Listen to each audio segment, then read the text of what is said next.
বন্ধু-বান্ধৱীসকল আজি আমি আৰম্ভ কৰিছো কম্পিউটাৰ প্ৰগ্ৰামিং ল্যাঙ্গুৱেজ C স্ট্ৰাকচাৰস এই স্ট্ৰাকচাৰটো কি আপোনালোকে আগতে পাই আহিছে এৰে পাই আহিছে এৰে হল এটা ইন্টিজাৰ এৰে যদি লোৱা হয় ইন্টিজাৰ এৰে কিমান 10 এনেকুৱা 10 মানে এটা কি হ'ব এৰেটো হল array is a group of similar data items group of similar data items মানে ইয়াতে কি হৈছে integer a10 a এটা array variable যত 10 টা কি কৰিব পাৰিব integer type of data input কৰিব পৰা যাব বা integer type of data store কৰিব পৰা যাব array to hall similar type of data store কৰাৰ কাৰণে আমি ব্যৱহাৰ কৰো বাস similar মানে same type of data store করার কারণে ইউজ করব কিন্তু তাহলে আমি ফ্লোট যদি লও এটা ফ্লোট a10 বা b10 বলি কো তেতিয়া আমি ফ্লোট টাইপৰ ডাটা 10 টা আমি স্টোৰ কৰাৰ কাৰণে ইউজ কৰব আমি এটা ডিক্লেয়াৰ কৰব এতিয়া স্ট্ৰাকচাৰটো কি স্ট্ৰাকচাৰ যেতিয়া আমাৰ ডিফারেন্ট টাইপ অফ ডাটা যদি ডিফারেন্ট ডাটা টাইপস আমি যদি রিলেটেড ডিফারেন্ট ডাটা টাইপস যদি কম্বাইন কৰিব লাগে কেনেকুৱা কিন্তু কি হ'ব লাগিব এই ডাটাখিনি আইটেমছখিনি লজিক্যালি ৰিলেটেড ডাটা আইটেমছ হ'ব লাগিব যেনে এখন কিতাপৰ নামটো আমাৰ যদি কিতাপৰ নাম বুলি কোৱাৰ লগে লগে এটো আমি কি কম এটো ক্যাৰেক্টাৰ টাইপৰ কিতাপৰ নেম বুলি কৈছো আমি এটো নেম এটো ক্যাৰেক্টাৰ টাইপৰ নেম সে 20 তাৰ পিছত কিতাপৰ যেটো প্ৰাইস ফ্লোট প্ৰাইস এটো কিমান সে ফ্লোট প্ৰাইস লৈছো এটো ফ্লোট টাইপৰ যত আমাৰ ডাটা লিখিব আৰু কি কিতাপৰ নাম্বাৰ অফ পেজেস যদি আমি লওঁ ইন্টিজাৰ পেজ কিমান আছে কিতাপখনৰ এইটা হল এটো এটা ক্যাৰেক্টাৰ টাইপ এটা ফ্লোট টাইপ আৰু এটো ইন্টিজাৰ টাইপ কিন্তু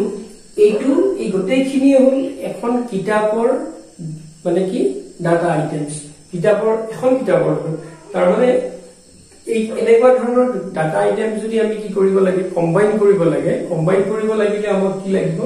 এটা বেলেগ ধৰণৰ ডাটা টাইপ আমি ক্ৰিয়েট কৰিব লাগে গতিকে এই বেলেগ ধৰণৰ ডাটা টাইপটো কি হল স্ট্ৰাকচাৰ গতিকে স্ট্ৰাকচাৰ টু বেলেগ নহয় structure is nothing but group of logically related data items তাৰ মানে স্ট্ৰাকচাৰ হল মানে লজিক্যালি ৰিলেট হৈ থকা কিছুমান ডাটা আইটেমৰ সমষ্টি যেনে গতিকে আমি এতিয়াই কি আমি ব্যৱহাৰ কৰো তেনেকুৱা ক্ষেত্ৰত যদি আমাক logically related data items create কৰিব লাগে ডাটা টাইপ ক্ৰিয়েট কৰিব লাগে তেতিয়া আমি স্ট্ৰাকচাৰটো ব্যৱহাৰ কৰো তাৰ মানে স্ট্ৰাকচাৰটো হল এটা ইউজাৰ ডিফাইন্ড ডাটা টাইপ গতিকে আমি এটা স্ট্ৰাকচাৰ ডিফাইন কৰিবলৈ যেনে আমি এই বুক আমাৰ যদি আমি যদি কও স্ট্ৰাকচাৰ ডেফিনেশন এটো যদি স্ট্ৰাকচাৰ ডেফিনেশন বুলি কোৱা হয় স্ট্ৰাকচাৰ ডেফিনেশন এতিয়া কেনেকৈ আমি স্ট্ৰাকচাৰ এটা ডিফাইন কৰিম এটো আমি স্ট্ৰাকচাৰ কেনেকৈ এটা ডিফাইন কৰিম এটো আমি স্ট্ৰাক্ট book বুলি কৈছো struct book struct struct এটো কিৱৰ্ড book to এটা আমাৰ কি structure tag বা structure name তাৰ পিছত আমাৰ কি থাকিব ব্ৰেকেট থাকিব এটো লাষ্টত সেমিকলন তাৰ মানে এটা আমি structure কি টাইপৰ book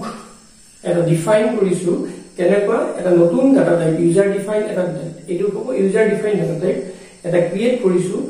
যত এই ডিফারেন্ট ডাটা টাইপস কি হৈ আছে লগ হৈ আছে কম্বাইন হৈ আছে আৰু এই ডিফাৰেন্ট ডাটা টাইপস কিন্তু আমি গোটেইটাই লজিক্যালি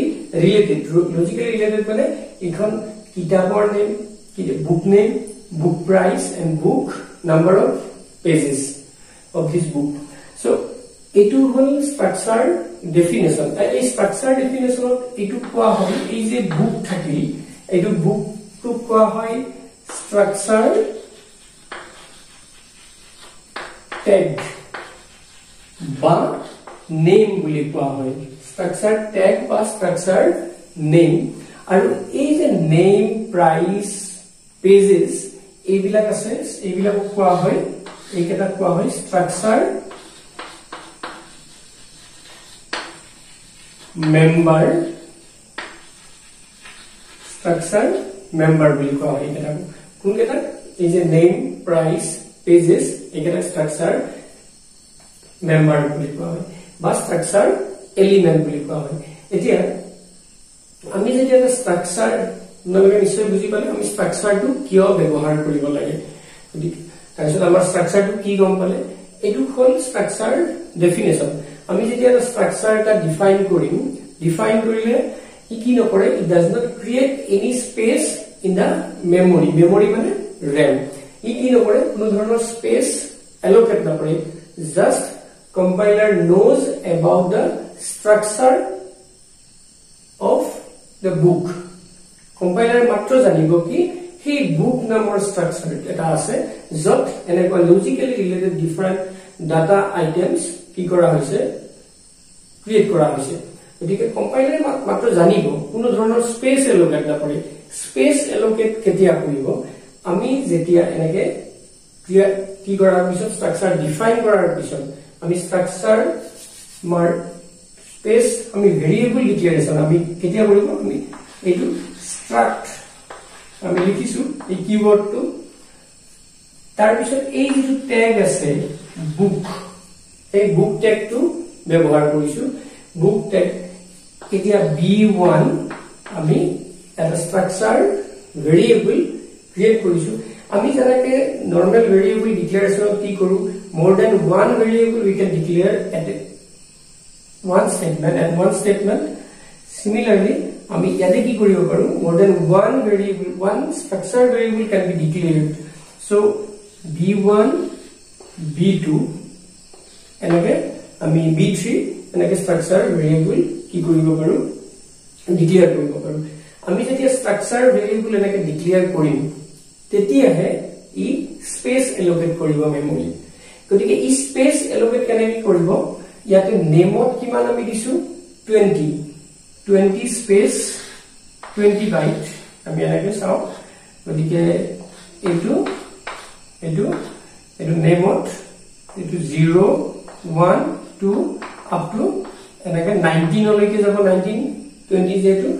0 ইনডেক্সৰ পৰা স্টাৰ্ট হয় এটো কি হল নেম টু এটো নেম তাৰ পিছত কি আছে প্ৰাইসৰ কাৰণে কিমান এটো প্ৰাইসৰ কিমান float type price to zero float type ই কিমান বাইট অকুপাই কৰে 4 বাইট অকুপাই কৰে এটো 4 বাইট হ'ব তাৰ পিছত আমাৰ কি আছে ইন্টিজাৰ এটো pages ইন্টিজাৰ এটো 2 বাইট তাৰ মানে ই যেতিয়া b1 যেটো স্ট্ৰাকচাৰ ভেৰিয়েবল ক্ৰিয়েট কৰা হ'ল এই স্ট্ৰাকচাৰ ভেৰিয়েবল ক্ৰিয়েট কৰিলে কিমান স্পেস এলোকেট কৰিব মেমৰিত হি 20 plus 4 plus 2 তাৰ মানে 26 byte space he allocate koribo kot memory for b1 similarly for b2 it also create 26 byte space in the memory b2 tarano ekadre hiki 26 byte space allocate koribo nishoy buji paise tar mane এতিয়া হে আসলতে হি memory space এলোকেট কৰিব কেতিয়া যেতিয়া আমি structure variable define কৰো declare কৰো structure variable যেতিয়া আমি ডিফাইন কৰিম তেতিয়া কোনো ধৰণৰ স্পেস এলোকেট নকৰে এটো নিশ্চয় বুজি পাইছে এতিয়া ইয়াতে যদি আমি এই যেটো স্ট্ৰাকচাৰ ডেফিনেশনতে আমি স্ট্ৰাকচাৰ ডেফিনেশনতে কি কৰিব পাৰো স্ট্ৰাকচাৰ ভেৰিয়েবল ডিক্লেয়াৰ কৰিব পাৰো এটো কেনেকে ইয়াতে আমি স্ট্ৰাক বুক ক্যাৰেক্টাৰ নেম এনেকে লিখিছো ডিফাইন কৰিছো এট দ্য সেম টাইম আমি যদি ইয়াতে সেমিকলনটো নিদি আমি কি কৰো b3 b4 আমি এনেকেও কি কৰিব পাৰো স্ট্ৰাকচাৰ ভেৰিয়েবল ডিক্লেয়াৰ কৰিব পাৰো গতিকে এতিয়া ডেফিনেশনৰ লগতে আমাৰ ভেৰিয়েবল ডিক্লেৰেশন টু স্ট্ৰাকচাৰ ভেৰিয়েবল ডিক্লেৰেশন হৈ গল তাৰ মানে হি b3 আৰু b4 স্পেস b4 স্ট্ৰাকচাৰ ভেৰিয়েবলৰ কাৰণে 26 বাইট কে হি স্পেস এলোকেট কৰিব নিশ্চয় এখিনি বুজি পাইছে এতিয়া এই যে স্ট্ৰাকচাৰ ভেৰিয়েবল আমি ডিক্লেয়াৰ কৰিলো ডেফিনেশনত তেতিয়া কিন্তু আমি এই স্ট্ৰাকচাৰ নেমটো নিদিলেও হ'ব অপচনেল মানে আমি যদি স্ট্ৰাকচাৰ নেমটো নিদিও আমি এইটো নিদিও যদি এই বুক যিটো স্ট্ৰাকচাৰ নেম নিদিও তেতিয়াও কি কৰিব হি স্পেস আমাৰ b3 আৰু b4 ৰ কাৰণে স্পেস এলোকেট কৰিব এইটো অপচনেল এতিয়া যদিহে আমি স্ট্ৰাকচাৰ ডেফিনেশনতে স্ট্ৰাকচাৰ ভেৰিয়েবল কি কৰো ডিক্লেয়াৰ কৰো নিশ্চয় বুজি পাইছে কিন্তু এইটো এটা প্ৰবলেম আছে আমি যদি স্ট্ৰাকচাৰ ডেফিনেশনত স্ট্ৰাকচাৰ ট্যাগ বা স্ট্ৰাকচাৰ নেমটো নিদিও তেতিয়া আমি এই স্ট্ৰাকচাৰটো পিছত ব্যৱহাৰ কৰিব নোৱাৰিম কাৰণ কিয় ব্যৱহাৰ কৰিব নোৱাৰিম এই স্ট্ৰাকচাৰৰ আমি যেটো ট্যাগ নেম আছে নিদিয়াৰ কাৰণে আমি পিছত তাক এই ভেৰিয়েবলটো ডিক্লেয়াৰ এই স্ট্ৰাকচাৰটোৰ কাৰণে আমি ভেৰিয়েবল ডিক্লেয়াৰ কৰিব নোৱাৰো গতিকে বেটাৰ কি আমি যেনেকে ডিফাইন আমি ডেফিনেশনত ডিক্লেয়াৰ কৰিলে স্ট্ৰাকচাৰ ভেৰিয়েবল বা যেনেকে কৰো আমি কি কৰিম স্ট্ৰাকচাৰ ভেৰিয়েবলটো স্ট্ৰাকচাৰ ইটো ট্যাগ বা স্ট্ৰাকচাৰ নেমটো দিয়াটো ঠিক হ'ব যেতিয়া আমি যেতক স্ট্ৰাকচাৰ ভেৰিয়েবল কি কৰিব পাৰো ডিক্লেয়াৰ কৰিব পাৰো আৰু এই স্ট্ৰাকচাৰ ভেৰিয়েবল ডেফিনেশনটো আমি মেইনৰ আগত কৰিব পাৰো মেইন ফাংচনৰ আগত কৰিলে গ্লোবাল টাইপৰ হৈ যাব যতত আমি ব্যৱহাৰ কৰিব পাৰিম বা মেইনৰ ভিতৰতো আমি স্ট্ৰাকচাৰ ভেৰিয়েবলটো কি কৰিব পাৰিম ডিফাইন কৰিব পাৰিম গতিকে আমি কি গম পালো স্ট্ৰাকচাৰ ডেফিনেশন কেনেকৈ কৰা হয় আৰু স্ট্ৰাকচাৰ যেটো ভেৰিয়েবল ডিক্লেৰেশন এই কথাটো গম পালো এটা চাব assigning values to structure member আমি স্ট্ৰাকচাৰ মেম্বাৰৰ ভ্যালু কেনেকৈ এসাইন কৰিম কাৰণ আমি ডেফিনেশনত স্ট্ৰাকচাৰ ডেফিনেশনত তাক কোনো ধৰণৰ ভ্যালু এসাইন কৰিব নোৱাৰো আমি কেনেকৈ কৰিম যে এটো স্ট্ৰাকচাৰ ডিফাইন কৰা হৈছে তাক ভেৰিয়েবল ডিক্লেৰেশন কৰা হৈছে দুই ধৰণে ইয়াত আমি ডেফিনেশনত ডিক্লেয়াৰ কৰিছো আৰু বা পিছত ডিক্লেয়াৰ কৰিছো এতিয়া আমি যদি স্ট্ৰাকচাৰ b1 যেটো স্পেস আছে আমি অলৰেডি এটো পঢ়ি b1 ত আমাৰ স্পেস অকুপাই কৰিছে এনেকে b1 স্ট্ৰাকচাৰ ইয়াতে এটো আমি কৈছো 01 এনেকে এটো নেম লৈছে সাপোজ এটো 19 তাৰ পিছত এটো yes a price আৰু এটো pages এনেকে আছে এখিনি pages এখিনি price total 26 bytes occupy কৰিছে আৰু আমাৰ যেনেকৈ এৰে starting address টো আমি base address বুলি কওঁ ইয়াৰ স্ট্ৰাকচাৰৰ starting address টো আমি base address বুলি কওঁ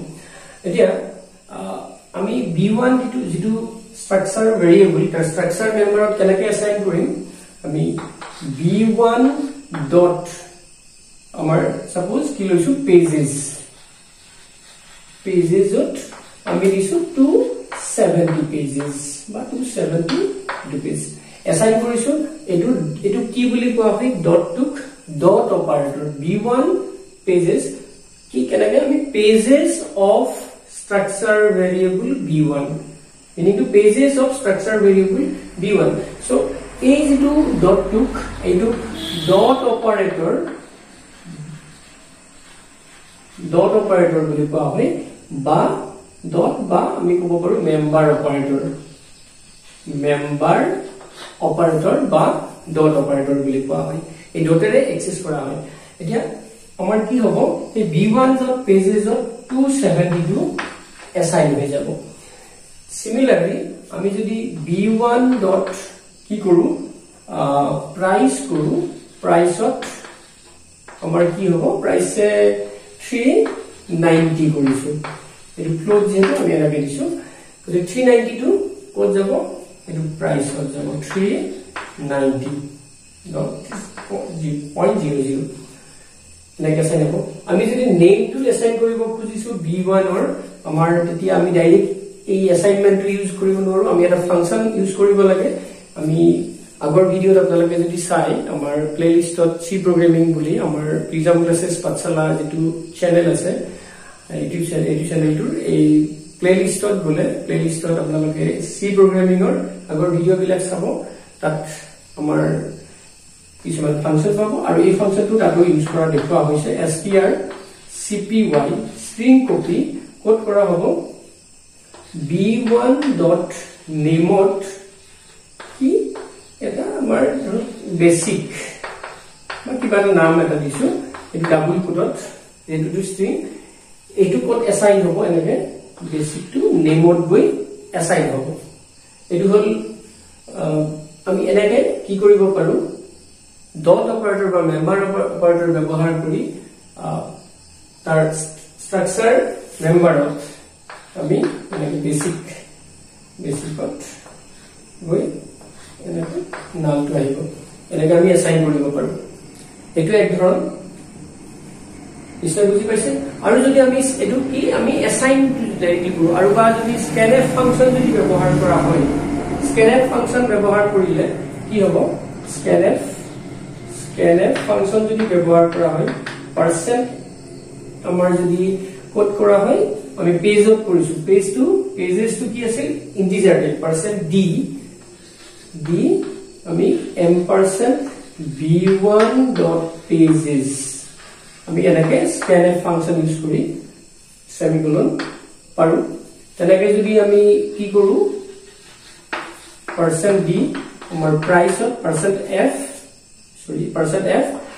b1.price আমি এনেকে এসাইন কৰিব পাৰো এনেকে scanf ফাংচন ইউজ কৰিলে আমি থ্ৰু কিবোৰ্ড এন্টাৰ কৰিব পাৰো আৰু যদি আমি কি কৰো scanf আমি যদি নেম টু ষ্টৰ কৰিব লাগে এই স্ট্ৰাকচাৰ মেম্বাৰত %s কি কৰিম আমি এটা এম্পাৰসেন্ট নালাগে b1.name এটা নেমত ষ্টৰ হৈ যাব নিশ্চয় বুজি পাইছে আমি কেনেকৈ এসাইন কৰো ভ্যালু স্ট্ৰাকচাৰ মেম্বাৰত আমি স্ট্ৰাকচাৰ ডেফিনেশন টু দিয়া হৈছে আৰু স্ট্ৰাকচাৰ ভেৰিয়েবল ডিফাইন কৰাৰ পিছত স্ট্ৰাকচাৰ ভেৰিয়েবল কেনেকৈ ডিক্লেয়াৰ কৰা হয় সেইটো দিয়া হয় আপোনালোকে যদি আমাৰ চেনেল প্ৰিজম ক্লাसेस পাঠশালা সাবস্ক্ৰাইব কৰিব পাৰে আৰু ভাল লাগিলে ভিডিওটো শেয়াৰ কৰিব পাৰে আৰু আপোনালোকৰ মতামতবোৰ কমেন্টৰ সহায়ত জনাব পাৰে আজি ইয়াতে সামৰিছো ধন্যবাদ